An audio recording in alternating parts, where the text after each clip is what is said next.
Well, yeah, we've used photography and videos to create a whole lot of content for our company that's been very powerful and helped drive an incredible amount of interest. Shooting it raw? Yes, shooting it raw. The next photo is a screenshot of, okay, so it's basically like a YouTube screenshot, and it's in a large factory space, and in it, it's like a wide angle image. Maybe it's the kind of image that's almost looks like one of those GoPro cameras, right? Like it's just very, very wide, and in it, I can see half of the image on the left has this like prototype looking box. It looks like it looks like it's made out of drywall, but maybe it isn't. I have no idea. And there are probably 5 people standing there discussing something, standing on a large concrete floor. It's like it's like a proper factory sort of environment. And on the right side, it looks like it's got different sort of setups for, I don't know, I guess like doors or cladding or windows. And behind that are just massive industrial shelves with, I don't know, materials stacked up. So walk us through what this photograph details. Yeah, that was, really the point where we went from just a drawing into actually building something. And that is in Canada. It's a factory in Canada that specialized in the type of panels that we thought we wanted to use for the product. So at a certain point, we had a website. We were kind of showing this off and talking to people about the idea. And then we got approached by, it's called, I think it's Professional Builder Magazine. And they sponsored a show in Las Vegas, which was the International Builder Show. It's one of the biggest builder construction related trade shows in Vegas. I think it's got 100,000 attendees or something like that. And the guy just called me one day out of the blue and said, "Hey, you want to be in our show? And do you want to bring a house there and put it in the parking lot?" And what they would do every year is they would have people build houses in the parking lot, and it would be part of the show. They called it Show Village, and right. You would have all the traditional modular house guys there. And, we got this opportunity, and I said, I went to my team and I said, "All right, guys, do we want to do this? Can we do this? We haven't done anything yet." We would be committing to doing it, and we would be, really screwing over these people and ourselves if we're not able to execute on it. So we said, "Yeah, let's do it. It's a huge opportunity, and we'll make it happen." So then we, kicked the engineering into high gear, found this company in Canada, help us build these initial prototypes, and went to work, and things went pretty well for the most part. We managed to pull it off. That picture there is a screenshot of a video that's like a time-lapse video where they are folding and unfolding the house.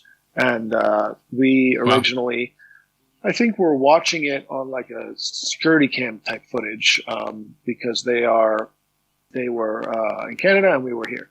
We went and visited them a few times, but they did everything according to our design. And so that was one of the first times on those early prototypes where that we kind of built it for real, and it was actually working. So those units there are larger units. So the original idea was to build like full-size houses as a modular solution. So those are 2 750 or so foot room modules that connect together to build a big house with kitchen, living room, 2 bedrooms, landing area, and all that. And we ended up pulling it off and getting to the show in time. We had pretty much everything that could possibly go wrong went wrong, but we still got it going. It was funny. We had ended up having like issues with the builder up there where they were mad, and they shut down stopped the construction and delayed us, and we were like, "Oh no!" And then when we went to ship the units from Canada down here, they put them on the truck, and they said, "Hey, these are too wide. These are not a standard load. These are a wide load." And we said, "What do you mean? The whole point of this is to make it a standard load, so it's less expensive." So that was like, a week or a few days before the show. We said, "All right, send it anyway." And of course, we experienced all the problems that we have been trying to solve by being considered a wide load, and that meant that we had restricted routes, we had restricted travel times, couldn't drive on the weekend. We had to have police escorts. Oh, right. At a certain point, no. the truck hit a snowstorm, like a massive snowstorm, and wasn't able to make it down. But eventually it got there. It was a little bit late, not late for the show, but late for the setup, because everyone had like a week to set up. Yeah. So we lost like a couple of days off the setup. But then we got it there in time and set it up. And then the morning of the show, it started snowing in Las Vegas, which is not a common thing, and certainly nothing we planned for or expected. And we thought we'd just be sitting out in the sun, in Vegas.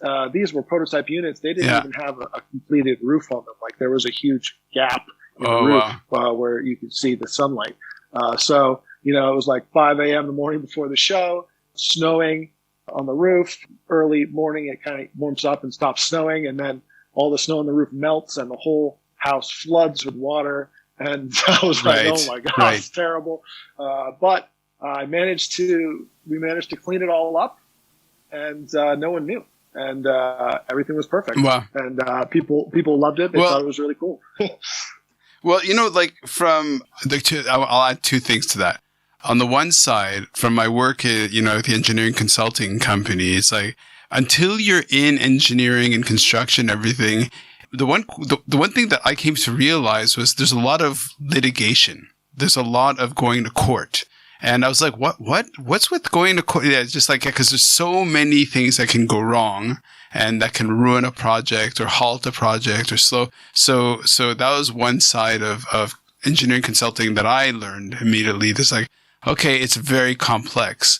And then from the other side, with the work in entrepreneurship, one of the big lessons for entrepreneurs is Murphy's Law, that if something can go wrong, it will. Like your example, that the whole point of this thing is to make it, standard onto like container, not wide load. And then that's exactly what you had to face on your kind of, prototype to that show. So why? I forgot the moral of the story. Okay. We didn't design it wrong. They wrapped it in like a plastic wrap, and then they nailed on these like little wood furring strips around the perimeter of it to hold down the plastic wrap, and that bumped it just like an inch over the higher legal requirements. So when it got back down to us in Vegas, we realized, that's why what happened. So there's a lot of valuable lessons there. Oh wow, amazing.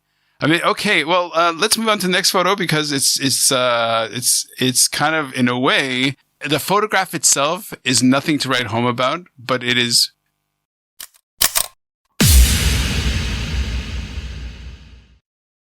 So is life really a gift? Really? Can you make every second count? That's the whole point of the podcast. So if you like what you've seen and you're inspired, because that really is my mission, then please give it a like, subscribe, and share. Shooting it raw? Yes. Shooting it raw.